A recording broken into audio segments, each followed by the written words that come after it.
You're listening to Conflict Radio on the Conflict Radio Network. Greetings, and welcome to Conflict Radio. Today is September 17th, 2020, and we are coming to you from the Rocket City, Huntsville, Alabama. We're going to have Jared Murphy join us on the show today. He's been with us a few times. And just so everybody knows, he is the author of It's Not Aliens, Worse, It's Us. He's my go-to guy whenever I have someone high-statured on and, I want to have somebody else on with me to ask, the technical questions and to get a little bit deeper with people like Michael Cremo and Dennis Stone up from America's Stonehenge. And we're going to have a bunch of other neat stuff coming up where he joins us for interviews in the future. He's going to be a regular on our show. He's a friend of mine, and I enjoy talking to him a lot, Jared Murphy. So he's going to be our guest on the show today. I did have a guest scheduled for Tuesday. We didn't do a Tuesday show. That guest rescheduled for next week. So next week we should have 3 shows. I guess he had something come up and needed to reschedule, so we got him in next week. So look for 3 shows next week if all goes as planned. So let's just get right to it. We're going to have Jared Murphy join us right after the break. Right after this, we'll be right back. Welcome back to Conflict Radio. We're with Jared Murphy today. Jared, how are you doing today? I'm doing good. Do you have any new archaeological discoveries you could share with us? Yeah. Today, as far as there's about 3. And so here's a question. Do you want to start in Kansas or Egypt? Let's start in Egypt and then we'll bring it home. Okay, then. As usual, they've stated for years, there's 90 to 94. They have said it. Standard academia for years has stated that there just isn't the time or the manpower available, that the majority of ancient Egypt is still buried, that it's over 90% is still buried, which is incredible when you think about the Great Pyramid.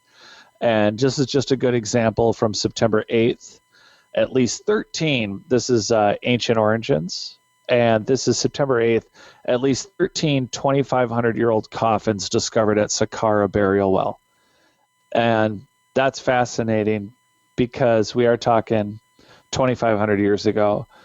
We are talking Saqqara, which is a little more investigated than many places. And this is also where, in my book, It's Not Aliens, Worse, It's Us, Discovering Our Lost History, I do bring up in interviews about high technology in the past, that advanced technology beyond like what you would find for 2,500 year ago people being buried in the Saqqara burial well. In Saqqara, they found vases that were machined and shaped, and only a lathe, a computer-guided cutting machine could have made. Some of these are the most delicate stones on earth, and they are translucent. You can see through the vases. Some are bigger than 3 feet, some are smaller. That's an interesting archaeological point, but part of it all ties into maybe the whole question of, was the Great Pyramid built by aliens, or was it built by an unknown civilization prior to the people that they keep finding dynastically having adapted and retooled and used this space that they just really added on and picked up the pieces from what was a prior megalithic advanced society. So it's interesting to find another example. It's not like they just found one. They went down, you would think a well would be easy to find, and you think you'd notice it. And the Egyptian antiquities ministers are there inspecting one of the coffins. They've already done some promos for it. They're going to have maybe a show about it. They definitely, like everyone, is short for tourism right now. But that's really interesting to find, because they're not just mummies where we're like, hey, there's a treasure or not, or the mummies themselves are a treasure and what's on the coffins. What's exciting is that we're doing more work with the stomach what's in the stomach, what were they, even if the mummy wasn't properly packed, what kind of drugs were used or methodologies that we don't, we think of preparing a mummy where they're removing the organs, and were those organs in the vases and funeraries, how complete is this burial? And based on testing, like there was a mummy found that had drugs in them from, we're looking at cocaine that would have only been sourced in South America. And so every time we find mummies that are 2,500 years old, one of the things that we can start looking at now is we can wait. Of course, there'll have to be lots of testing, but we're talking about mummies that could have a variety of tells, information in their genetics. We can't make an assumption that they're just Egyptian, that they're just from that area, that they may or may not have been prepared with embalming and or chemicals that may or may not be local. And then there's the actual, burial itself. They were in a well, and was it just a well, or was it a waterway part of the ancient megalithic works that the dynastic Egyptians adapted for a burial area? So there's a lot of, I think, a lot of things to be excited about if you're into archaeology, or if you're into the alien side of it, as far as the theories of who built our ancient unknown megalithic past. I think this is a discovery that is just another great little, just another little great find. Given that there's these bodies from the photographs are full on mummified, encased, side by side, and they're saying at least 13, because I'm guessing part of the space has been covered or buried. But this is just exciting news. But that's Egypt. Yeah, did they find any treasure with them? Nothing yet, other than they uncased. They, of course, I think it's just for kind of a publishing stunt. They did go down. They did open up one of them on screen. A lot of people don't know that there can be, depending on the wealth of the whoever was buried, there's usually multiple layers. There's, the mummy's usually within a coffin, and some kind, sometimes a larger sarcophagus. And from what I can tell, this mummy, at least the stage that they're opening, it looks like they're all wooden coffins. It looks like a wooden pegged coffin. And there isn't any other information other than the fact that it's a found, this is a find that's amongst hundreds of other tombs, possibly thousands. There are royal tombs. There are many other things that have been found around Saqqara. So this is a heavily populated area, a well-used city. The Step Pyramid at Saqqara, that's a very famous site. That's the same one where those 40 to 60,000 vases were found that show signs of being basically lathed by maybe computer or machine lathed. And that's it. That's all we got. There's nothing else as far as statues.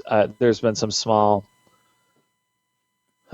things found, but nothing yet. No other news on any other object or anything else with them. But I think that's one of the things why I dwelled on for a couple of minutes here at the beginning, is just that we should be getting more excited about these mummies, because we are starting to develop the genetic testing and the chemical testing that allow us to start looking chemically not just the preparation to make the mummy, but where are they from? Are they Egyptian? How well traveled? How big of an international city was Saqqara in reference to just greater Egypt and the world?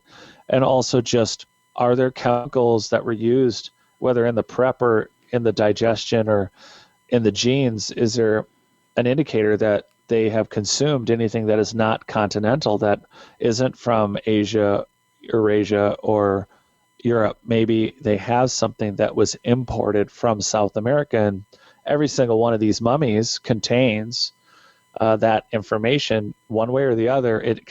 There's more tells now than just identifying the writing or the stories or the funerary aspect of it. I used to just get excited about that. I thought that was like, I'm looking for the giant boulder to not crush me, in Indiana Jones and a whip sort of thing. Yeah.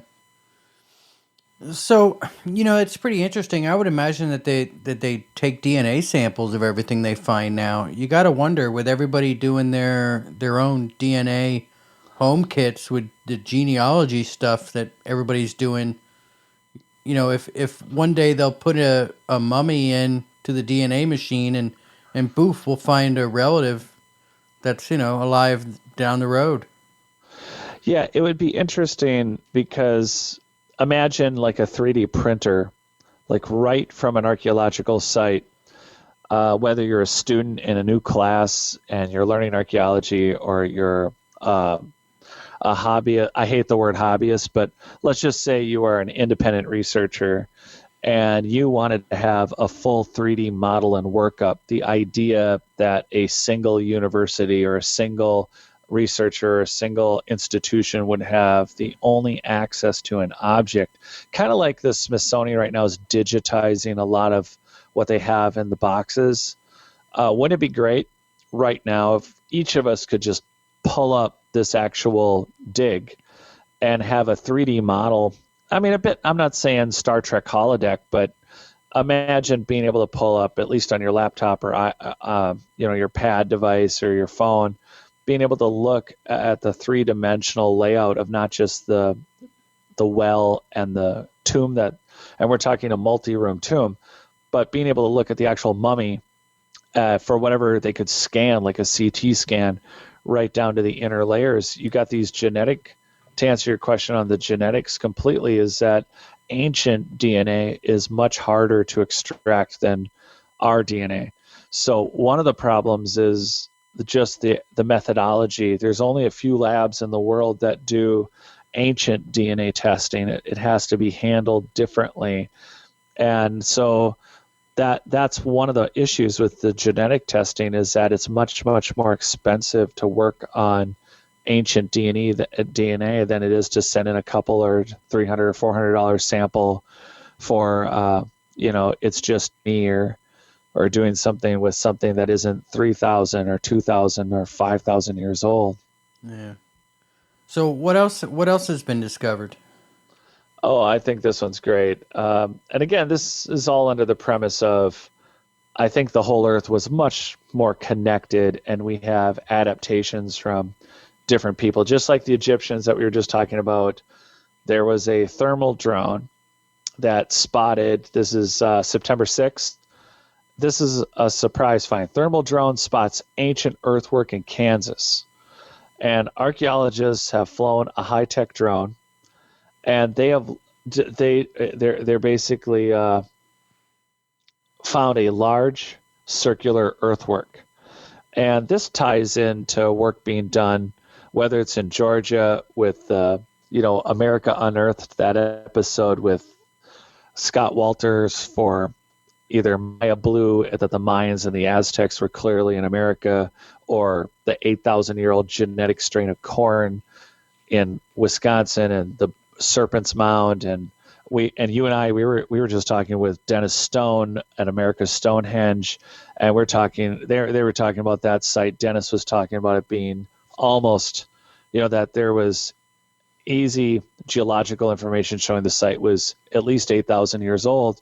Here's a giant earthwork in Kansas. And to Dennis's point, there was hundreds of sites across the East Coast indicating a prehistory civilization. And we think of finding things in Egypt, like the last story, but here it is, heat mapping to find the Kansas earthwork, led by a professor at Dartmouth, and it's been published in American Antiquity. This is a survey, and mind you, this is an initial survey. It's not like we have complete information, but this circular shape, this earthwork is about 50 meters wide in diameter, and it's at least 8 feet thick, or six to 8 feet thick. Is and it underground? Well, you can see it through thermal drone. You can see it. They have images. You can take a look, and they've written a paper on it and published, and you can't not see it. It's a pretty large earthwork. And now the question is going to be, and their early opinion is that it must have been a sprawling population center. It was undiscovered. he thinks, and I think this is one of our points about, I'm talking about in my book, ancient giant, the idea that the earth was populated by at least one worldwide population. And here's an example. I think we rely on megalithic giant stones, pyramids, and say, okay, well, they used to build with big blocks. And I think that they built with wood. I think they built with metal, and they built with other materials. And I don't think America, and that's why there's a few reasons why we should keep being excited about finding things in America. Is that one, we think, okay, well, we had this whole story about manifest destiny, and the Indians were Indians and no one was here before Columbus. And everyone knows that that's not true. It's not an opinion. It's well established. Even the father of South American archaeology, Max Uli, he's German, and he noted that the Chinese had made it to South and Central America, that the linguistics and some of the towns, that again, we have this separation between America, or Western and Eastern archaeology and our history. And so we don't think of the Chinese as they had incredible navies over the last over 1,000 years. And so now we have these sites that we find, and we credit them with unknown Indian populations like the Clovis. The Clovis is just the name given to the people that possibly came across a land bridge. I'm not saying there wasn't a land bridge. I'm not saying some people didn't come across it. But based on all these LiDAR scans that we've been looking at, including the Guatemalan LiDAR scans from a couple of years ago, finding tens of thousands of buildings in Guatemala showing that the Latin American population was millions. It would be very easy to then extend that a native population or a more established civilization population, just in recent, like dynastic Egyptian, parallel to the dynastic Egyptians, that earthworks that we're finding, like this one in they're calling it the Great Plains of the USA, which, so yeah, we're in Kansas and I'm in Minnesota. We have a whole city called Mound, Minnesota, and it's because of the mounds. That burial mounds. But this is an earthwork, possibly defining a defensive position for a large city, and that the city was on it or near it. And at the same time, again, this is a new find, and the optimism in wanting to find what they're looking at as maybe, oh, hey, we didn't know that native populations may have, the narrative might be, I'm not speaking for the researchers, but the narrative could be, well, native populations at one point had much more established towns and cities, not unlike early Europe, and we need to start looking and understanding that there's a good chance that these cities, that they're not it's just random, that these people weren't just here and they found and developed the earthwork, and that's the first thing here. So when we do have these new finds, and I got one more for you, I think a big one for us is to just take a minute to just take in the fact that, oh my gosh, we found a 50-meter diameter earthquake, and it could have had hundreds of people living on it. And then we think, wow, those were the first people that were ever there. But there's also a chance that when we take that snapshot and mix it with the interview that conflict that we did, that you and I did with Dennis Stone of America's Stonehenge, that we're talking about a population that could have been connected, just like those people that have dates that are in the 8,000 BC range or 10,000 years ago, that we're talking about not just not America, but we have a continental and then worldwide connection of culture that ties into a story that we're only currently uncovering piece by piece. And when we zero in, hey, I got a story for you. We found an earthwork. It's in Kansas. It's huge. And it's exciting because there's some mainstream archaeologists looking at it. But then overall, what's that made out of? So far it's all been LiDAR'd. It's been thermally, so they've looked at, they can see that it's an earthwork.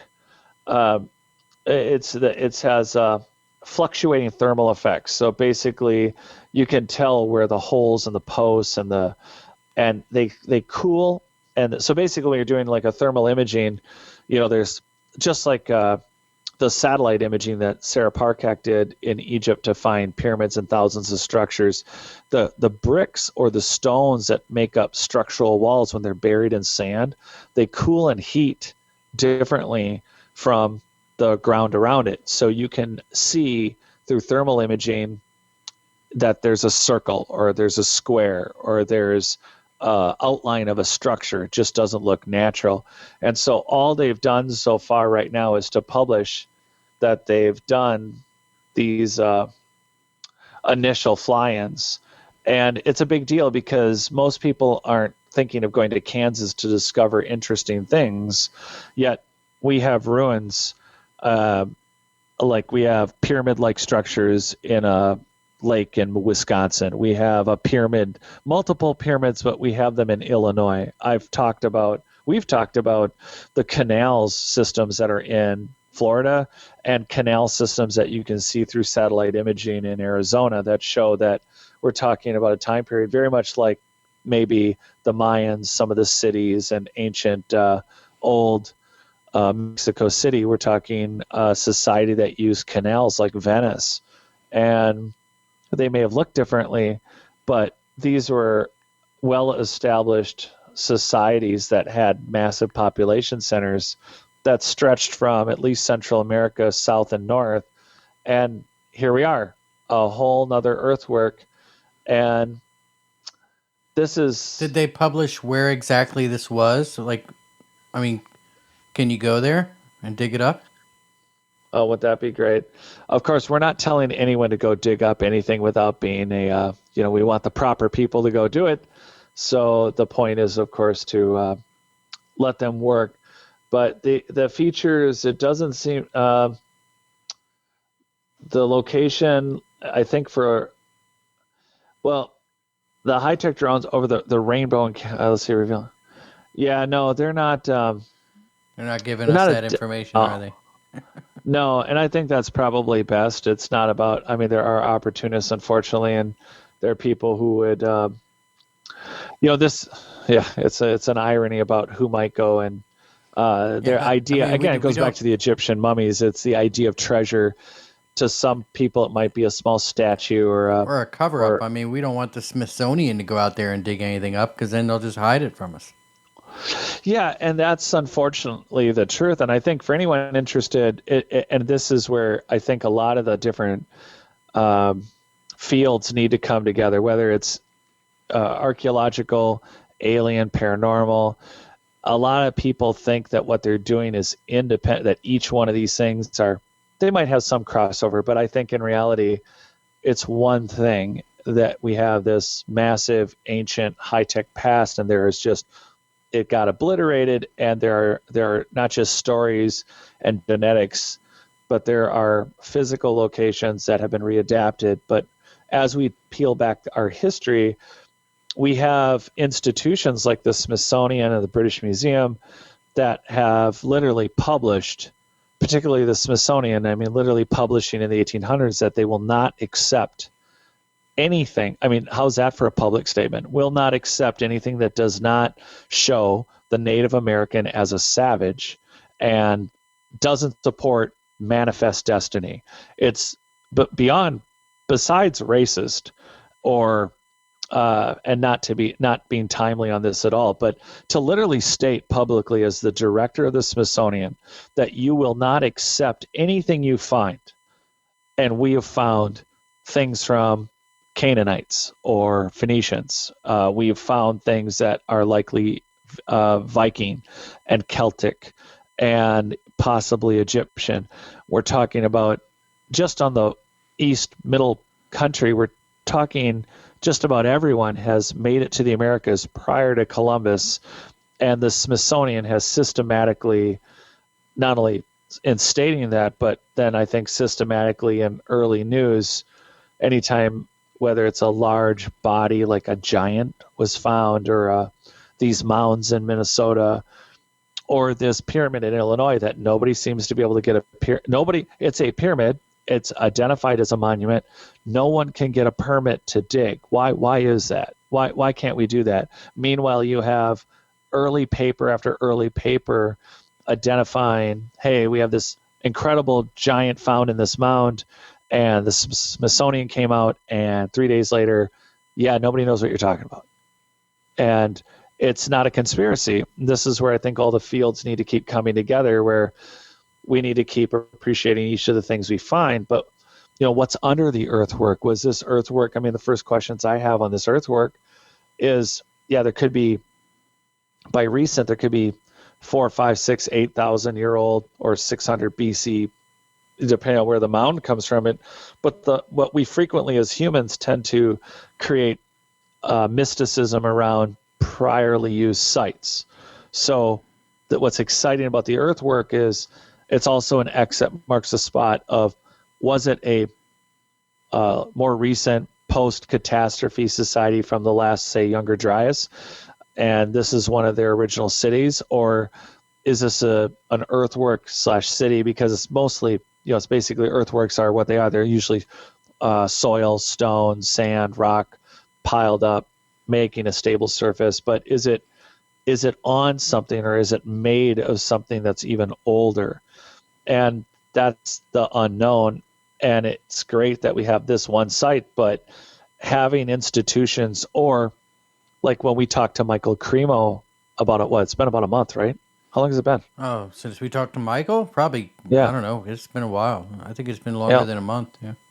Yeah, that was a great interview. And his point about knowledge filtration, the constant, you only find what you're looking for. And if you've been classically trained and you have this linear mindset that the earth was all, anyone here was in loincloths 50,000 years ago, there was nothing advanced and everything happened in the Fertile Crescent in Africa first, you're not going to find anything that doesn't fit what you've been taught to find.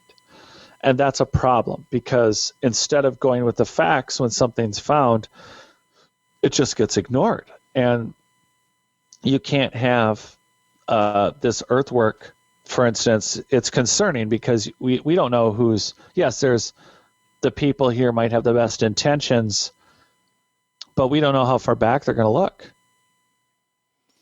Yeah, what I found weird, and just so everybody knows, Jared and I talk quite a bit off the show. I guess we're friends now, Jared. We just announced that online, or live, right? Yeah. Dear Diary. Yeah. So you had me digging into some of these elf castles and stuff that they've been finding with the short people, and I got somehow twisted and down the rabbit hole of YouTube into what they talk about. In the 1820s, they found close to 100,000 graves in eastern Tennessee that were full of 3-foot tall people. Yeah.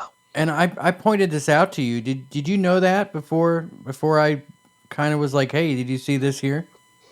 No, I was super excited about it because when it came to ancient American history, I'm looking at the dolmens in Montana and different dolmens around the country, like the truly ancient, or those canals. And somehow, and you'd think, people always think, well, haven't you seen it all? And in almost 4 years of research and then editing for 7 months, no one had ever brought up the moon people to me, ever. Yeah, well, see, that's something we're gonna talk about here, because I found this fascinating when I started digging into these graves. It turns out that just over, I guess, not far from there in North Georgia, there's a legend of the Moon-Eyed people, and I pointed you at that. Do you want to give everybody just kind of an idea of that legend, what those people are? Yeah, so through looking the Cherokee, they, of the 5 civilized tribes, they're some of the most ancient lines of Native Americans in this country. We're just going to call it the continental United States as we know it.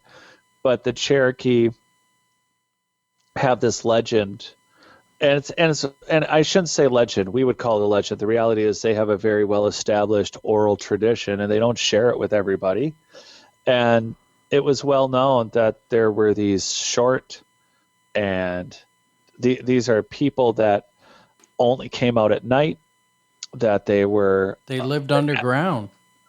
yep, and they didn't like the sun. They weren't. They, even if the moon was too bright, they didn't want to be out, and they were not. They didn't. And what's interesting is that the Cherokee didn't seem to like them too much at all. Which they're short, so they basically. I don't want to call them leprechauns or trolls or elves or because that's how we started. It was like elf castles. There's all these, as I was writing my book, there was like too much information, and of all the things to leave out, I had brought up with you that there were these very interesting megalithic ruins, again, well cut, laser cut, and they're all over the earth, and they seem to be for, like the moon people, they seem to be for a race of humans that were tiny or short or both. And here we end up with the Cherokee having this, and again, this is Southern Appalachia. These are people that allegedly, the way that this, I almost want to get this out of the way right now. The way that, speaking of the Smithsonian, the way, and it's not their fault, but the way that standard academia seems to have thrown out the moon people, which I think are real, especially based on the number of graves found. But the way they get out of it is to say, well, the Cherokee picked up a legend about Welsh people that came here in the 1100s, 1200s, and that they had settled down, and that they were really just they were not actually per se alien or a different race of humans. These were just Welsh people who came here in the 1100s or 1200s, and somehow they got their stories crossed. And the Cherokee, isn't it cute? The Cherokee just decided to, they kind of adapted the folklore and made it into the moon people. And that's just... That's not true. No. And then, there's physical, and then they talk about, we were just talking about the last battle that the Cherokee had with them. And it was at a wall that doesn't look like a wall that was built by any European settler. Well, no. If you go to the website, they specifically say it was built by the Moon-Eyed people. Built this wall. It was part of their defense for their last stand against the Cherokee. It's so interesting. What could they have possibly not liked about each other? Not to mention that they have, I would think they would still have a height difference on them too, on top of it. But, and then the Cherokee there was one of the stories I read was that one of their folklores was that there was a serpent, and that you didn't want to cross the river into the Moon-Eyed people's lands because you would be eaten or killed or both. And it did a pretty good job of apparently keeping them separate, that the Moon-Eyed people stayed on their side. They were out at night. And then there was the Cherokee, who ultimately apparently had their day with it and fought it out. Yeah, and it says that the Cherokee, when they launched their final attack, they did it during the night of a full moon because they knew that the Moon-Eyed people weren't going to be out because it was a full moon. And then when the way the battle ended is that they finally drove the Moon-Eyed people underground in some cave system somewhere where they collapsed the entrance to the cave, and they've been underground ever since.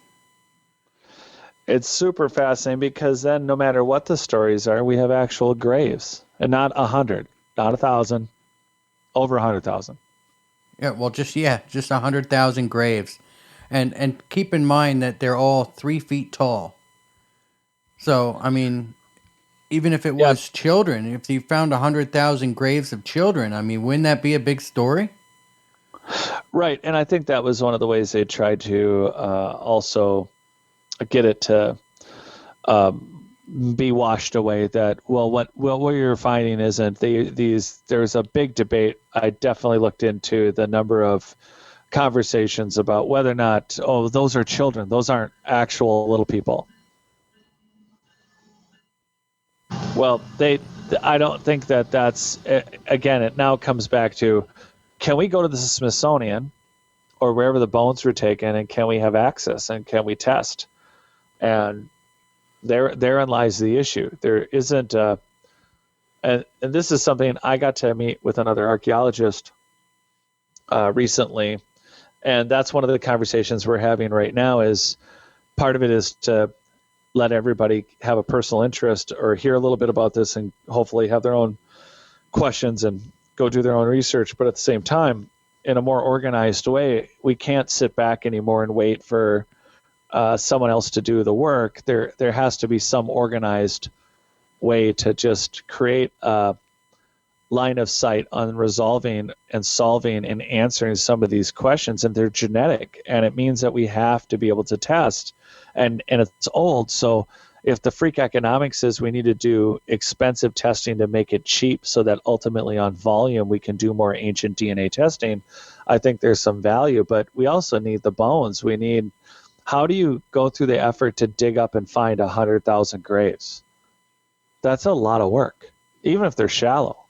I mean, even if you're doing it for farming, that's a significant amount of work. Yeah, and they were all buried in the sitting position. Yeah, that was in both states, right? That was Tennessee also, and Kentucky. Yeah, I mean, there's quite a few of them that have been found. And you know what I found interesting? I found on YouTube where they actually found a rock carving of the Moon-eyed people. Did you see that? Yeah, I thought that was interesting because they didn't look like representations to me of anything that would have been typical for Native Americans. It wasn't. It was a very unique statue as far as it didn't seem to be mimicking anything I've ever seen. Yeah, but quiet. Let's not talk about it. They're Welsh.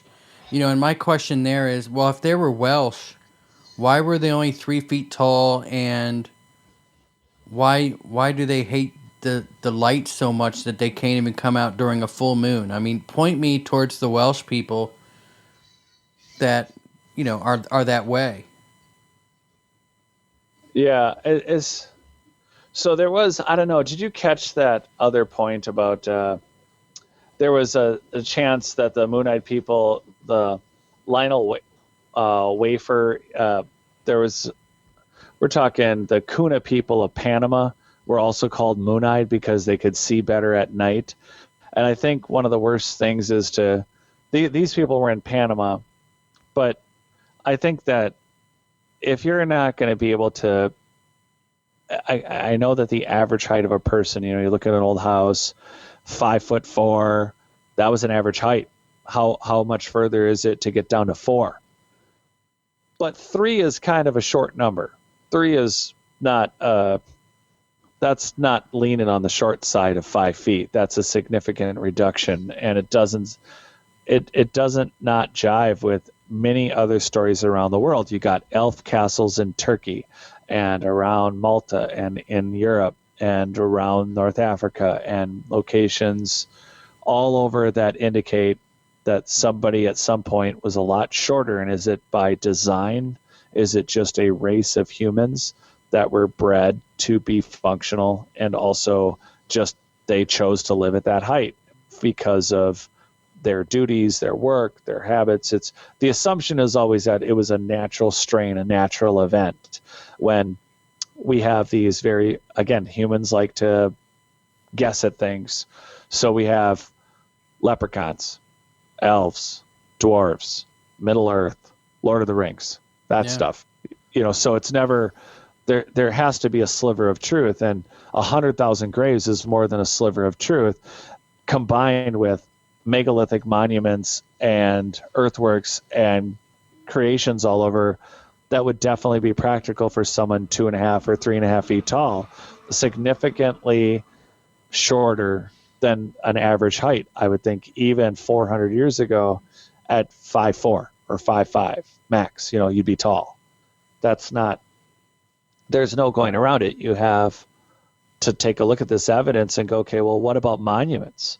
And again, it's, you want to throw up a LiDAR scan everywhere you go on the planet, but at the same time, if they can find monumental earthworks in Kansas, what are the chances that the moon people were part of a larger society? And the questions then become, were the people that the Cherokee saw by the time this is becoming folklore or legend in the 16 or 1700s, were these moon people like the Paracas of Peru, like near the Nazca lines, the elongated skull people are, and again, genetic anomalies that just don't look like other humans. This is a fact. So the moon people would be no different in their size and stature, fully grown. The point is, they're a child. Well, that's, a few people's way to wash it away and say, okay, well, they were a child. But we have the Paracas who have their spinal columns going into their head in a completely different location. Their cranial, same deal. They don't have the same suture lines in the skull that you see, the 3 lines. They just have one that looks like something to hold back your hair. They just have one suture line ear to ear. And the moon people could be no different. You have a small, well-developed, it would take bone density. You can't just do morphology. You can't just, well, in the sense that you could cut open a bone and look at the bone density. I mean, there's ways that experts can determine the age of an individual. And by the 1860s and 70s, I noticed that the dialogue from all the rage in the newspapers was the moon people, or the little people that were being found, the graves. It became a thing, like a mummy unwrapping. They were finding the graves left, right, and center. And then at the same time, it stayed prevalent news until suddenly the dialogue shifts around the Civil War, where they're like, well, we've done a lot of research now, and we found that they're just children. It's just a big, massive kiddie graveyard. That's what it is. Yeah. And well, where did they bury all the adults? Because they're nowhere to be found. Yeah, either they hated their kids that much, yeah, or I find it really hard to believe that. Okay, so things, I like how everybody likes to. Again, this is a problem with anthropology or archaeology from an anthropological standpoint. You cannot assume that everything you find is sacred or special, and it drives me nuts. We will have basically the equivalent of a pinhole through the book cover of a book, and they'll make every judgment call about what's in the content of the book from the pinhole that they make. And that's the observational. It's not even anecdotal, it's taken for law. Everything's either it's a spiritual center, it's a temple, it's ritual. And so it's easy to say, well, 100,000 children were buried because it was a holy and special graveyard. Because how could it have been? Because nobody sets aside their children, unless maybe they buried them in shallow graves, and they did it in this area because, they didn't want the children that didn't develop to be, maybe they had a ritualistic, you could just easily, no brainer, and put a couple punch in the "we got it solved" punch card by saying, well, they just, like the Spartans threw away disabled or maldeveloped or genetically different children, that just like the Greeks, just like the Spartans, they obviously, these children didn't hit par or didn't hit snuff, and or there was a plague, and it only, there's a lot of different assumptions you can make about why there's only children. But I think what you said is way more along the lines of how many parents would have to dislike their children to not be buried next to them, to not be buried near them. So at a minimum, 100,000 plus graves, and possibly they just probably stopped digging for them. There's no indication that this could be the only that they found all the graves, or that this is it. But why aren't their parents there? Why aren't there adults? Why aren't there caretakers? Why aren't there dogs, animals, you name it? There could have been a zillion other things buried around them, but yet they weren't. So were they adults? And were they possibly also buried with their children? What if some of those bones, and because of their short stature, they could reach a fully grown. I mean, we could rabbit hole down that. I don't think it would take very much Yeah. for a 3 foot tall person to develop to 3 feet, but still be going through puberty and not quite. They might physiologically not have the same bone and muscle density of an adult, but they could have grown to full size, but still have been a child, like 8 or 10 or 12 or 13. And at that point, if they were being buried after a catastrophe or disease or war with Indians, Native Americans, or what have you, those 100,000 people could be a mix of adults and children. And the mistake in the morphology, which is just looking at a bone, literally looking at it and determining what you see. Is it an animal? Is it a person? They just looked at it and went, well, this bone to me indicates that it was an adult male or a child. And I didn't see anything written about that, to be honest, now that we're talking about it. I didn't see anything about how they could have been adults and children mixed because of the height. We just make an assumption. Well, I guess if you're a 3 foot tween, if you're you're a 2 foot tween, and you don't get to be a 3 foot adult until you're what, 20, 18? Yeah. There's no, they're not. Again, it's all the stories by the 1860s were trying to get this off the books. They were trying to, we've solved this. It's kids. Yeah, well, the thing is, it's not hidden. You can Google it. I mean, they in the 1820s or 1830s or whenever it was where they found all this was published in almost every newspaper in the country. I mean, there's story after story after story about these 100,000 graves that were found. But then it all just, it's all just go away, don't talk about it. Now, I have a question about, you talk about the Incas going into Georgia. Is there any record at all from the Incas on their drawings or any of the carvings that they've done that they had interactions with short beings? It's all, mostly it was ancillary. So we thank you to a certain set of missionaries and conquistadors for burning and destroying, whether it be giant megalithic structures down to any codexes. So fancy word for manuscripts of, fancy word for Inca books. Anything. Well, they had a knot reading and writing system. It's basically like Morse code, but with tying knots. They actually had a writing system that was based on knots. But we're talking about physical evidence, and there are mounds and food terraces built in Georgia that look very similar to ones in Central and South America that look very much like either the Mayans were maintaining the area as farmland and living land and production, and also mining for. It was really hard. Some people have been getting into this lately about ancient colors. Like there was a news story about purple. It was a royal color. It's talked about in the Bible, and that color was reserved because it was kept secret on how to make it. Even to this day, it has been a mystery. And someone just recently, one of just a few people in the world that we know of, figured out how to make this purple. And Maya blue has the same deal where you take it for granted that ancient people, they didn't run down to the local paint supply, art supply store, and it was like, oh yeah, this is how you make a color. This is how you make dye. They didn't literally know what to use. And the material and the mineralogy of Georgia supplied what ultimately helped them create the oxide to create blue, Maya blue. It's been able to be documented through the color and the chemicals that they're finding it in Georgia.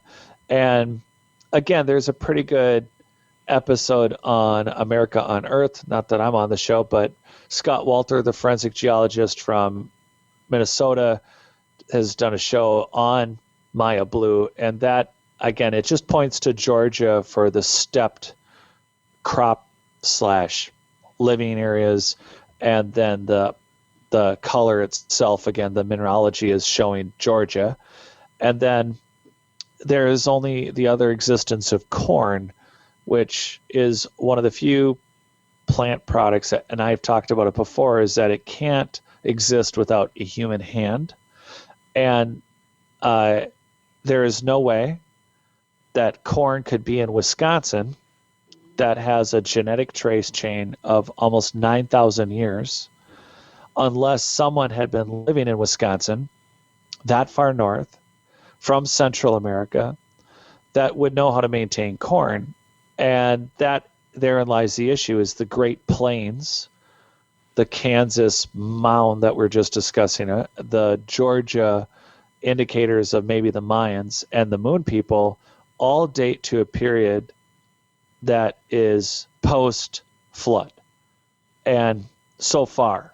But the idea that the middle of America has only been occupied by natives, loincloth, tribal, nomadic, fishing, hunting, gathering, that there wasn't a higher culture with larger buildings. Again, we have to ignore the dolmens in Montana, and we have to ignore 100,000 graves of 3-foot tall people and ignore totally different blood genetics, physical genetics of the Paracas in South America, which they've just, by the way, that was our last news story, was the elongated skulled people. They found more of them in a totally different region of Peru, and they're found all over the earth. But could these moon people, the Paracas with the elongated skulls, and this entire continent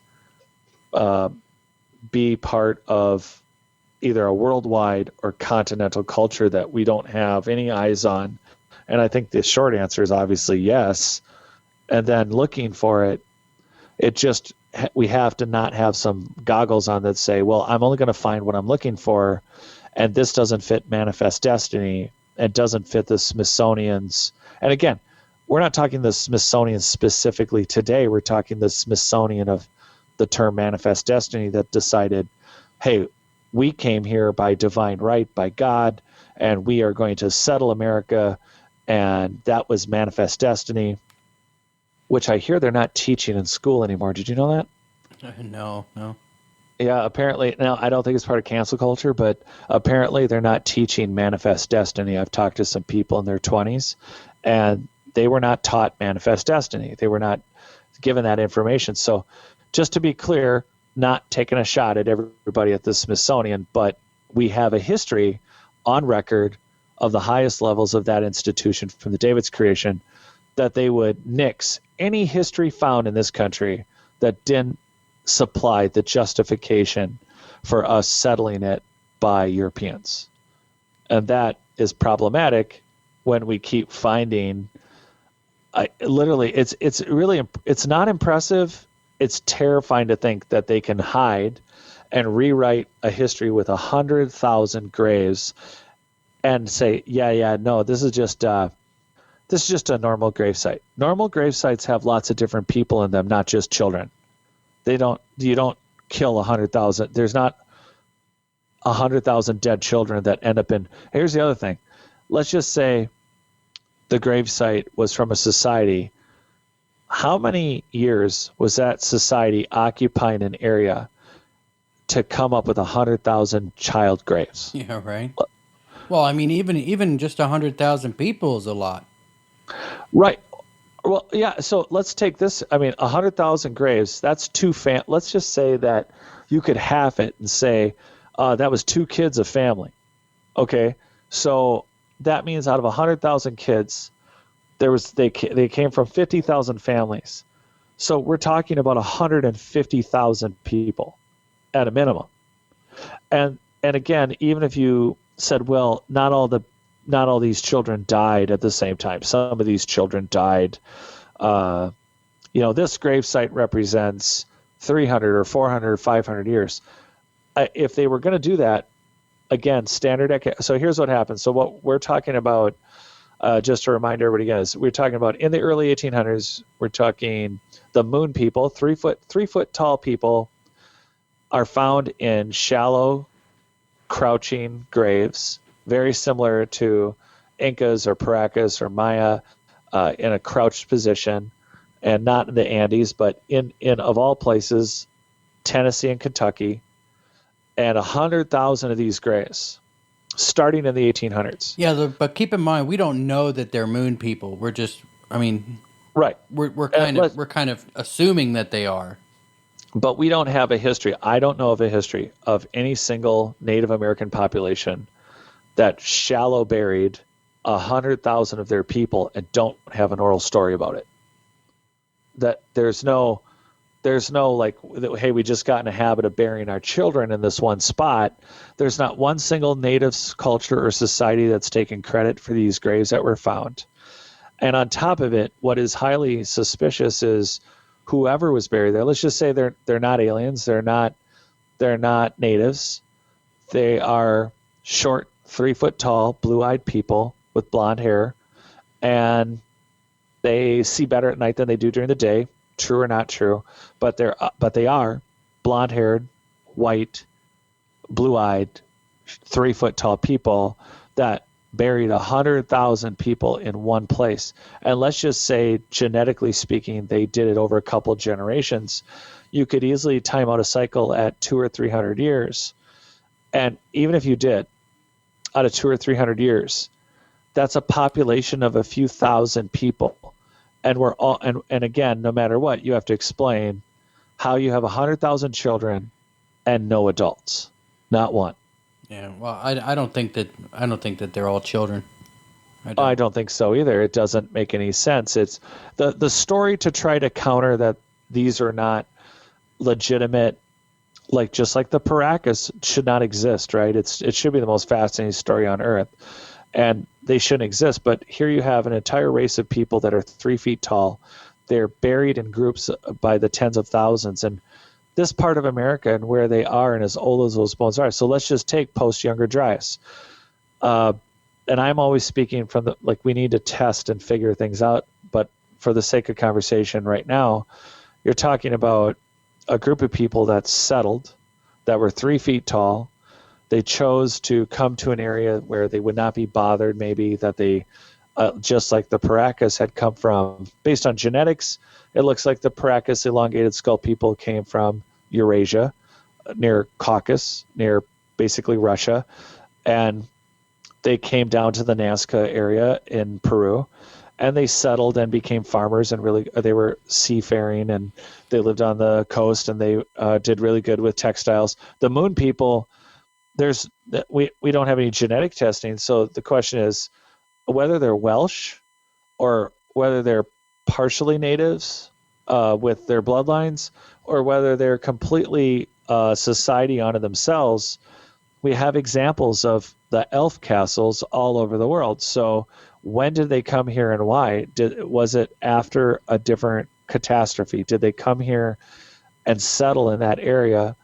Also, just like all these weird maps that stand out all around the world, when you have that Piri Reis map of 1516 of, again, the coastline of Antarctica with no ice on it, it would be very easy for some 3-foot tall people to hop on a boat, on a ship, and travel across to a land that is very well established and known, and set up camp and just stay out of the fray. Were there native people here? Yeah. But it doesn't mean that these people were hostile or, did they or not get along with the Cherokee that they lived near. Part of it could have been a story to keep people away from them, that they wanted to be left alone. They wanted to stay private because they could have come from a society that had a different technology than the Native Americans they chose to live near. Yeah, and keep in mind, this is 100,000 plus people that lived underground. So there must be a ton of systems, tunnel systems, or caverns or something underground that they carved out, or either by natural phenomena or whatever, where they lived. How come we haven't found those, or have we? I think a lot of that's come up a lot from my trips in South Africa and around the country, as far as what I've been able to hear from a lot of people about. Because when you start looking at stuff, like if you get an interest, you start looking online, tunnels are found that are laser cut. They were not cut in modern times. They're very straight. They seem to go on for miles, and miners will run into them. mining officials will come out, tunnels will be recut, those sections will be, at least the entrances to them will be collapsed, or the tunnel that they're in will be abandoned, and they'll go look somewhere else. And for a fact, quite a bit of the Mayan or the Aztec Andes, and in Bolivia, in Turkey, actually all over the earth, same thing with rock cut ruins, is tunnel systems that, again, they're cut through the bedrock. These are not copper diorite banging stone sort of situations. We're talking like Machu Picchu, really, really, really hard andesites and or other granites that have been cut out, not short, not just for little people, but cut out all over so that significant periods of your time can be spent underground, protected. Could it have been the weather? Could it have been too cold, too hot, too stormy, too much lightning, too much fire, or a combo, physical threats from either disease or animals. The reality is that a lot of our megalithic ancient past has been cut into underground structures. And if these short people at 3 feet, I mean, they were being called the moon people for being out at night, but whatever this race was, they buried quite a bit of their dead above ground, but they lived possibly underground. And the assumption is that, well, they found natural caves, or that they found a natural, maybe an existing cave that they carved out further. But like the oral stories going with the Cherokee, that they went underground and that they collapsed the entrance and they never came back.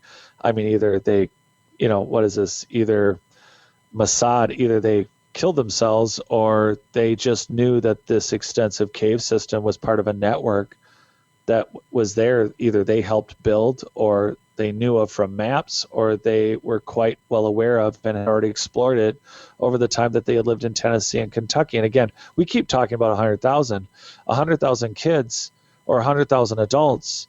That means there were people there to bury those people. And even if it was half, and even if you look at the general size of a society, it's not like it was a herd. This could have easily been a few 100,000 or 1,000,000 people. It could have been. I'm not just throwing out a number. Yeah, living underground. That's insane. Right. And so where would be the first place to check would be, what are some of the what we are calling natural cave systems in that area. But we have cave systems like they're talking about being Appalachia. We're talking about a very ancient mountain system. And I have a friend who did some exploration with his father. He's a very famous splunker, and he was in, there was an area of it's Mexico, that this mountain chain had miles. They were spending a week underground at a shot on a team of 3 months to explore a cave system that has never been fully mapped, that runs for miles under just one mountain chain. And here's the Appalachias, which are mysterious on a million different levels. And we know of modern underground tunnels, but here we have these people living in ancient underground structures that could have easily spanned the country or gone into a mountain system and continued on to another area. And we are not going to know unless we chose to see them. It's like, oh, we found another grave. I mean, we could be mistaking a period gravesite from that same era. And I don't mean from the 1800s. I mean in reference to these 100,000 graves. Yeah. There could be similar finds, and we're not seeing them because they were so ancient, or they were on the edge of South Dakota, and they were ultimately so dry they again turned to dust because they were shallow. The people were disintegrated. There was nothing left of the bone. Could you imagine going to like North Georgia and up where this final battle took place, where the wall is, and finding an entrance to this tunnel system, and it's just full of 3 feet tall statues and all kinds of remnants of these people living underground, and you've just discovered it. Like, that would just be amazing. It would be. It's where would you I start? mean, who would you And even call?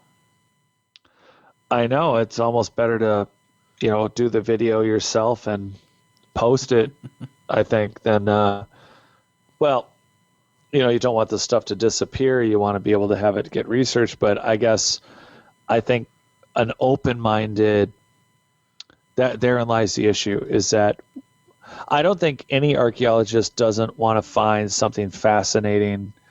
And I think if you walked into a giant cavern with the bones and statues and remnants of a society going on room after room, I would think that you would be willing to give up a standard academic model to prove out that this was an unknown society that was here. I think that would be really exciting, wouldn't you? Yeah, it would be fascinating. Or I mean, they could still be alive down there. Well, yeah, that's the assumption, is that, again, there's time has passed and these people aren't here anymore.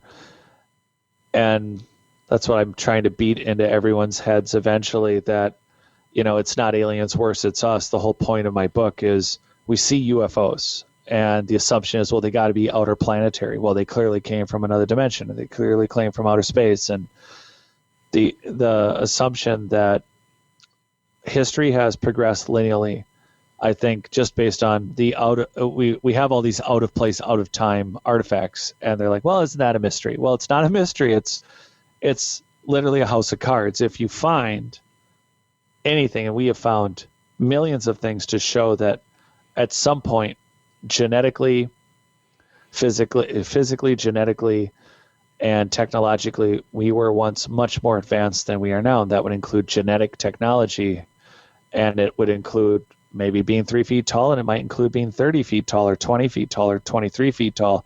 But it also includes the idea that by seeing UFOs now, it's not about that they're from some other planet. There's a possibility that these 3-foot tall people and these UFOs, that they are part of a pre-Younger Dryas society that has always made it through a disaster, but maybe it was less and or more depending on the disaster, and it took them less and or more time to always rebuild their technology based on whatever conflict they were in, or maybe it was an inner cultural conflict, but then ultimately it ended up as a meteor or a comet didn't contribute any help, and they had to go underground. And so the existence of these underground cities or structures or safe havens, or I don't want to say bunker, because I think these were more extensive. Whether these little people are here now, why not? They could be, because there's this filter we put on that says, well, whatever's happened in the past, they're all long dead. And if that was true, again, there wouldn't be UFOs. Yeah, I mean, I find it fascinating. I just, and like I said, this is something that you can Google. I mean, I mean, they're not hiding it. Just go on Google and search blue-eyed people, and you'll find all kinds of stuff on them. It's absolutely fascinating. I'm actually going to I found some books. Somebody wrote a book about the blue-eyed people, and I'm trying to get them on the show. So, well, that would be great. Yeah. I think finding any other site as we are looking, again, not looking for what you want to find, but just let the facts in the ground tell you what they're going to tell you, or not digging any deeper because you're not supposed to find anything beyond a certain point. I think that's just incredulous. I think we need to, I'm not saying if bedrock's 800 feet deep that we should keep going, but it's very, very hard for archaeologists to find something that doesn't go with a paradigm that they're not being funded for. But I can't stress it enough. I think archaeologists need to be paid to not find things, and that includes not finding what they're looking for and finding something else. Now, the Appalachian Mountains, they're older than the Rocky Mountains, isn't that right? Like they've crumbled down more? Yeah, and I'm not the geologist for that, but they are weathered way beyond. And that's the other assumption too, is that when we look at these mountain ranges, either of them, it's we see them weathered, and we don't consider that they may have been topped by structures. Or, and I'm not saying the mountain itself. I'm Yeah, just saying, or 10,000 years ago, the mountain could have been twice. The Appalachians could have been twice as high as they are today. yeah. And then the slough off, just like everyone talks about the Easter Island heads. There's about 100, and just not all of them are buried, but the ones that are on the side of a volcano that it had sloughed off, and that's Robert Schoch, the geologist. His theory is that it wasn't so much the ocean flooding some of the Easter Island heads, which are over 40 feet tall, and they're buried up to their heads. So everybody thought they were just heads, but it could be a case of the Appalachians as they, if we were occupied here prior to 12,000 years ago, and not by hunter gatherers, but by hunter gatherers and possibly a higher, more advanced society, those mountains as they disintegrated, especially when they're in a four-season area, there's a good chance that we think, oh, well, it happened so gradually. Anything else that they would have been covering wouldn't have been would have been, turned to dust along with the mountains. But what if a lot of what those mountains sloughed off did the same thing? I'm not saying we're going to dig up an Easter Island head, but they easily could be bearing many square miles, and therefore very deep, depending on the season, other archaeological sites that were just obviously pre-glacial, last ice age. We could be talking about a number of places that were just buried from old mountaintop. Yeah, it's fascinating, really is. Do you think the Yellowstone? I mean, obviously the supervolcano in Yellowstone, it erupts every 200,000 years. And you can actually see, where it's erupted in the past, and how how the earth sheets move and all that kind of stuff. Do you think that the Appalachians would catch a lot of waste products, say, from a super explosion in Yellowstone? I think maybe if the jet stream the jet stream, I don't know how far the ash and debris and everything would travel, but I'm a big volcano fan, and not for being in them or around them, but the idea that super volcano, which the ground there around Yellowstone, they consider, so it's one of, I think at this point, I think we've determined there are 9 super volcanoes on Earth. Unfortunately, I think Yellowstone is just one of, I think, 3 in North America, and it's 60. They guesstimate that it's 60-mile diameter opening, and that it is right now bubbling, that Yellowstone is rising at a rate of 1 inch per year, give or take, which is terrifying. So it's a giant bubbling, boiling, potential hazardous explosion. And the idea if this thing goes off is that, it would shoot enough. They think possibly, this would be responsible for like our mini ice age, the one that was credited into Europe for 300 years. It got really cold, so we had a mini ice age. The sun, everything got really dark. They think that may or may not have been caused by a supervolcano. That's how Stradivarius, by the way, got, everyone couldn't figure out for the longest time why he made really great violins, and it was because the wood that he was using was denser than other violin makers' wood, but the wood that he was using had been through that mini ice age. So the wood had grown thicker.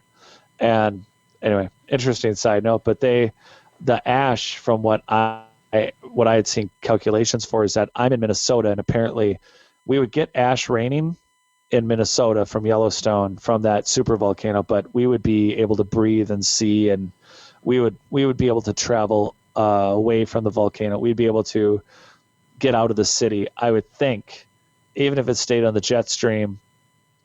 And I think the jet stream curves a little further north than you. I think you would just basically get a lot of dark sky, kind of like, I know now from the fires out west. Right now, the sun in Minnesota, at least not today, but for 2 days straight, the sun was orange, morning and evening.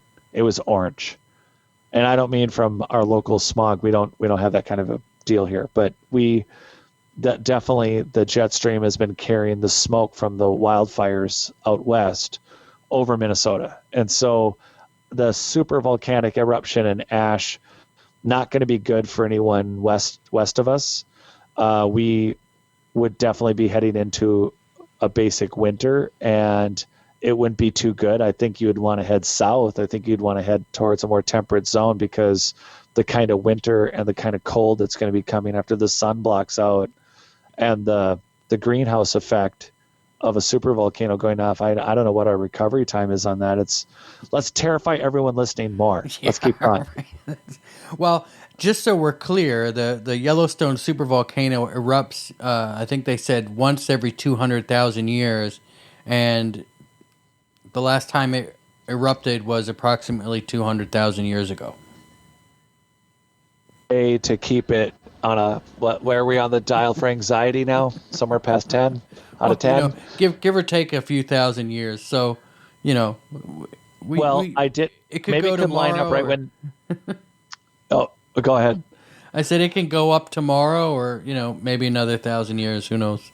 Now, if that's a revised number, the last number. No, I haven't looked into them for a little while, but the last number I had heard, it was up to 300,000 years is what I had heard. Oh, and we're not even close then. Well, I'm not saying that to make people feel better, because, hey, live like there's no tomorrow, within reason. Not to quote Mark Twain, but everything in moderation, including moderation. So we have a supervolcano, and it's only one of a few. And the problem is any one of them could go off anywhere. And the one in Yellowstone we know is going up, but therein lies the issue. Maybe we can time it out right, and Nibiru can fly by at the same time. Yeah, well, that would be ideal. That way, kind of do all the catastrophic events kind of all at once. Or it could be Nibiru flying by that causes the volcano to erupt. That's why it's rising, because Nibiru is getting closer. Maybe it only comes by to take a snapshot every time a volcano goes off. Just, there's still a planet. They're like, yeah, we travel through and look for geological disasters. We're a geological disaster touring planet. I mean, we laugh about it, but in reality, it's just a matter of time before this thing goes off again. I mean, it's going to happen.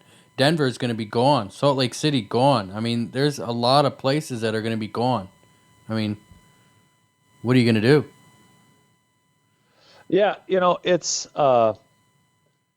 really just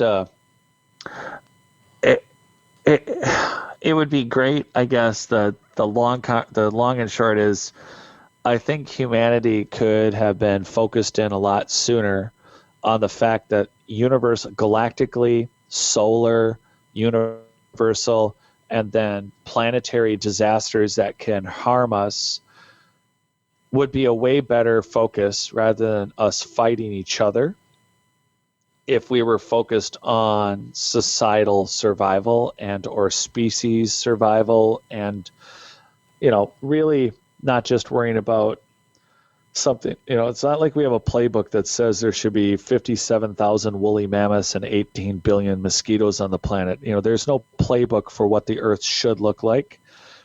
When we talk about saving the earth, I think we need to be more realistic about, there are very large things that are planet killers that have clearly impacted this planet all day long. And whether it's a solar plasma event, or like all the things that we've talked about and I talk about in the book and my book and all the stuff we've talked about, there's so many things that can hurt us as a worldwide society, that to focus on those, like that asteroid or the meteor, the one that just misses. It was only 6 feet in diameter, but it doesn't take much to have the effect of a nuclear bomb. No, I mean, look at that one that came down on Russia and blew out all those windows and everything else. You remember that? That was 8 years ago or whatever. Yeah, there was one that hit that leveled every tree within 100 miles, took out glass windows, blew people over, started forest fires, and we're not talking a very big thing. And then it was all the rage pre-COVID. We were just getting info on that 19-mile diameter impact site in Greenland, and we're talking about what was hundreds and hundreds of hydrogen bombs equivalent to make what would have been ultimately a wall of 3,500 degrees fly through the air and like a wall and just evaporate everything in its path. A 19-mile wide diameter crater is a significant hit to the planet. And then we have the dinosaur killer in the Yucatan. That one's not popular to talk about. I always wanted to know what happened to the dinosaurs. And here's half of Mexico is a giant sea, and it's because it got hit by a giant, again, nobody talks about it really anymore, is that approximately 64 million years ago, or maybe longer, it got hit by a giant impact. Well, the Gulf of Mexico is a big crater too, isn't it? Yeah. And then, so that one, they right there at the Yucatan Peninsula, they claim that was the dinosaur killer. But then there's some weird indicators about planetary impacts in North Dakota, because there's a layer of dust in North Dakota that indicates that only a meteoric impact of significant size would create this dust. And so we have these random solar, galactic, universal flying objects that are strictly just going to smack us one of these days. And then we have volcanoes, super volcanoes. And if you really want to, since we're on if we want to get all worked up, why doesn't everybody go out and Google active live fire map? So right now we're having this terrible big fire from that gender reveal party in California, or was it Oregon or whatever. More importantly, just if you want to have some fun and really get yourself worked up, is look up active forest fires around the world. And it's just like what Billy Joel said. The world's been burning since it's been turning. The reality is there are uncontrolled forest fires 24 hours a day, 7 days a week, all around the world, and they don't get talked about. They're going on right now. There's never not a time that there's not a forest fire. And sadly, pre-COVID, do you remember that big fire in Australia? Yeah, I remember that. Yeah, I was there a few years ago, and they were talking about how people were burned alive in their cars, that it swept through whole towns. They were terrified. It happened back around 2008, I believe. And they were doing controlled fires to reduce those incidents, but Australia had terrible fires a few years ago. And then here we are again. They have the same struggles, and it makes no world news. And that's part of the deal. I think archaeologically and what we're talking about, all of it matters, because it's not Native Americans to tie this all together. It's not Latin American and South American or Central American or European or Turkish or Middle Eastern. The issue is we have worldwide currently mystery cultures that all tie together, running around the planet in prehistory, doing some pretty incredible high-tech stuff. Meanwhile, we're seeing high-tech things that we don't know what they are, and even the U.S. military wants us to help look at these UFOs. And right now, we have a world that is on fire, literally. And it's not that the forest fire is in the Western United States or Canada or what have you. These are things that all could be stopped with the right efforts. And now we've concluded our activist portion of the conversation and show. Yeah, but if you look at it, there's a lot of I've been reading somewhere, like there's a lot of seeds that don't that won't grow until they're burned. Oh yeah. I know. So, there's some species. Forest fires are kind of a natural thing as well. I don't mean obviously we have a lot of issues going on.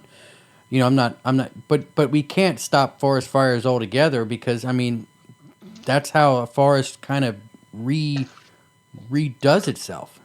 Yeah, we need controlled fires. By controlled, I don't mean like a campfire. I mean, it looked like we're burning this 60 square mile, or our idea of controlled burns is just in acres. We don't work in miles, really.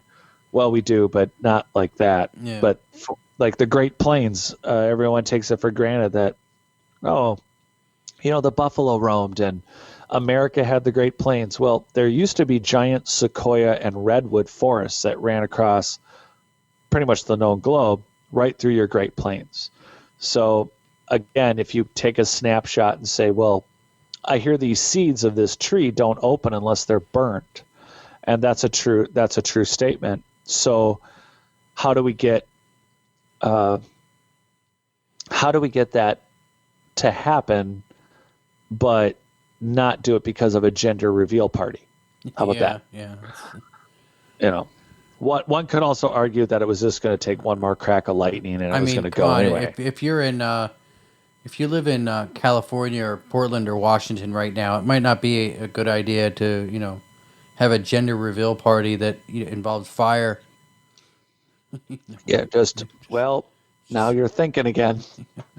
Just, what was wrong with just telling? Why don't you just bring out a cake that's pink or blue? Just, right.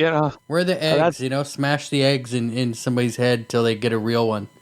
Yeah, or just make it simple, folks. Just, I don't know, text it.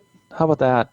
Just hey, it's a boy. Stop here. Get this or don't. Or we're registered. We're not saying what, but make everything blue. Yeah. I don't know. They're still. I mean, I get it. It's fun and all, but you gotta think of ways to do it that are safe too, I guess. What are you gonna do?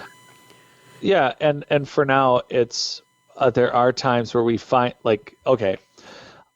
I talked about this in the book because everyone was so terrified of deforesting the rainforest and said this was the concept. These are preconceived concepts. We walk in with a preconceived notion that the rainforest in South America had never been touched before. So it was really out of a great irony that as it was being, i.e., deforested for farming and for trees, that we were touching something that had never been harvested prior. Come to find, massive amounts of earthworks, just like this one found in Kansas. And I don't mean, oh, wow, Jared just said that the earthworks in Kansas are identical to, that's not what I'm saying. I'm simply saying that when they started to look from the air, they started to see massive earthworks that indicated massive local city and village and urban development. And this is in areas across the rainforest that were said to have been not lived or occupied in. Of course, this lines up with the LIDAR scans in Central America, but we're taking out the rainforest thinking, well, this is our greatest resource of unresearched pharmaceuticals and bugs and animals, et cetera, et cetera. But that's the whole earth. Something people need to be aware of is that the estimate now is that we discover 5,000 new species a year, approximately. And a lot of them are bacterial, fungal, but also animals, sea creatures, living creatures, birds, you name it. We actually find new things every year that we did not know were on the planet. So on one hand, you have people not making an argument for anyone for and against their personal beliefs about the planet. It's just that we don't have an idea of what's on the planet, let alone that here yet again, through deforestation and through fire, we have found that humans occupied what was supposed to be a wet jungle. There's a theory, and that brings us back to about engineered soil on the earth, is that you have an area in South America getting deforested, megalithic, giant earthworks and possibly megalithic structures buried in what was once considered pristine forest, only to be cleared, and voila, massive societies have already lived there, and we don't even have a story about them, and there's their earthworks. Yeah, it's crazy. And that could happen out west. Something, the more people, that's something to talk about this Kansas thing, is that more people here in this country, if you're going to take up, this is going to be commercially available, but they're doing thermal drones. They spot this earthwork in Kansas, but you could take up a LiDAR system and start looking at some of these areas, and what we might find from some of these areas that have burned could be quite impressive. We don't know. And yet we have an opportunity to start looking as this stuff gets cleared. Yeah, I mean, there's a megalith, they said, in Malibu, California, right? Okay, hold on. Now, I know about Giants Island off the coast, but what megaliths? I forget. I was listening to somebody talking about it was Robert Stanley. He says that there's megalith in Malibu, California. Oh, well, I'm super curious Yeah, because so I David guess it's, David Hatcher Childress has talked about the stone balls that were found when they were building the San Francisco, the LA, when they were building the streetcars, and they dug into the side of a mountain and they found stone spheres, and they assumed that they were dinosaur eggs.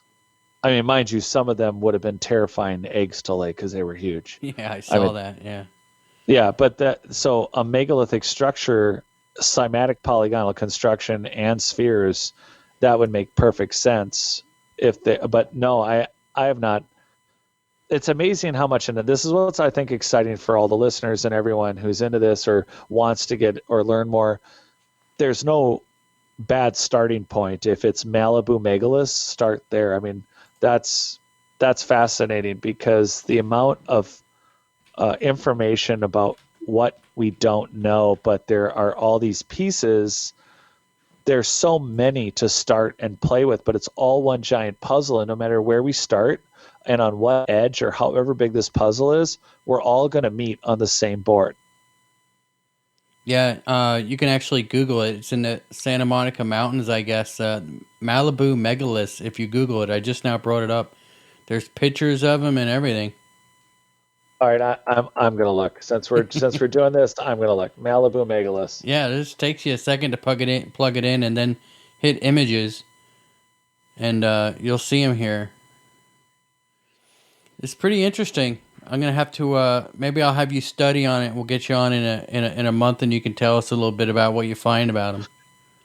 Yeah, I'm getting ready for currently, with It's Not Aliens, Worse It's Us, my book. I've been getting ready. I'm hoping to be speaking at Conflict in the Desert this year and doing some road stuff. I'd like to be able to get out in front of people.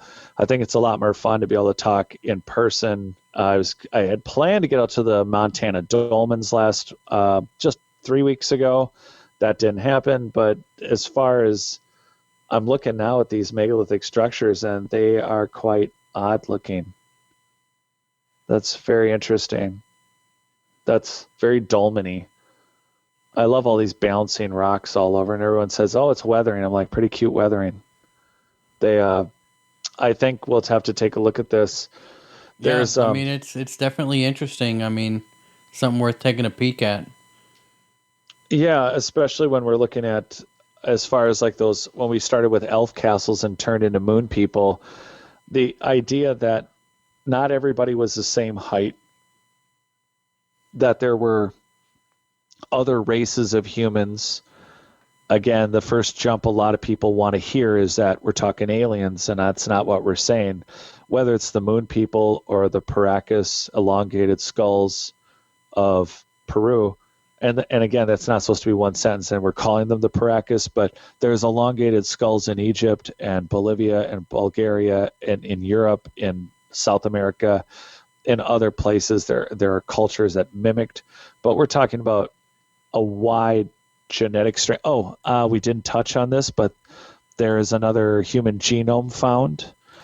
They were checking with Neanderthals and Denisovans, and they were looking, and apparently we have another unknown ancestor in the human genealogy. We might want to talk about that next time too. Just that they found something that, yet again, we just have such a small snapshot of our humanity, and yet we will jump to some incredible conclusions when we are literally stumbling over our past, and it is much more incredible than we even know. It's fascinating, really. Yeah, it Fascinating. is. You want to tell everybody where they can find you? Yeah, I'm on Amazon. It's Not Aliens, Worse. It's Us, Discovering Our Lost History by Jared Murphy. You can find me there on Amazon. I will, once I start traveling, you'll be able to find me. I'll put up a site and we can talk about that later so that I can start. I would like to start getting around the country and meeting people in person and actually getting out and doing some lecturing and bring myself to wherever you guys live. So I'm hoping that we can get the, Yeah, we need to take a trip into North Georgia. I'll meet you there, and we can check out the ruins of the Moon-eyed people. Oh, I'm all about it. That's got to happen. You don't come up with 100,000 plus graves and that whole thing without. And I do know a couple of people that hopefully we can get the Cherokee story on that. I would love to be able to sit down. I'm trying to get that girl on. She wrote a book about it. I'm trying to get her on the show about it. It's just a matter of getting a date lined up, but that'll be pretty interesting because I find that so curious, you know. Oh, and any native elder, any elder in that area that is acquainted with this, I deeply respect and would love to hear their what they know of this through their traditions. I'd much rather hear it from them also, because that's a living word, that's a living dialogue that exists that we can reference for maybe they didn't hit all 100,000 graves. Yeah, and we can stumble out. I'm sure there's more. You know, there has to be, and not to mention, like you said, the tunnels. I think it'd be great if we could locate some of that. I mean, and if those are only 100,000 children that are buried, there's got to be hundreds and hundreds of thousands of adults buried somewhere that they haven't even discovered yet. Oh, have to be, because there's just if no way children. that. Well, unless they really didn't, unless they walked 50 miles to bury the kids. It's just so interesting. Jared, thank you very much for coming on the show. It's always great talking to you. It's just fascinating conversation as always. Oh, thank you very much for having me. Thank you to everyone listening, and really looking forward to it again. All right. We'll be right back on Conflict Radio right after this. Welcome back to Conflict Radio. That's our show for today. Only one show this week. Sorry about that. Sometimes things happen and things are out of our control, and that's just the way it rolls. But hopefully we get caught up with 3 shows next week. Until then, you can find us on YouTube. If you search the Conflict Radio Network, you can also find us on our website, www.conflictradio.net. We're available on Apple iTunes, Spreaker, iHeartRadio, iTunes, and all of the regular podcast catchers. I guess iHeartRadio doesn't have an iTunes. iHeartRadio Podcasts, or whatever their app is for podcasts, you can catch us there. So, until next time, just batten down the hatches and be safe.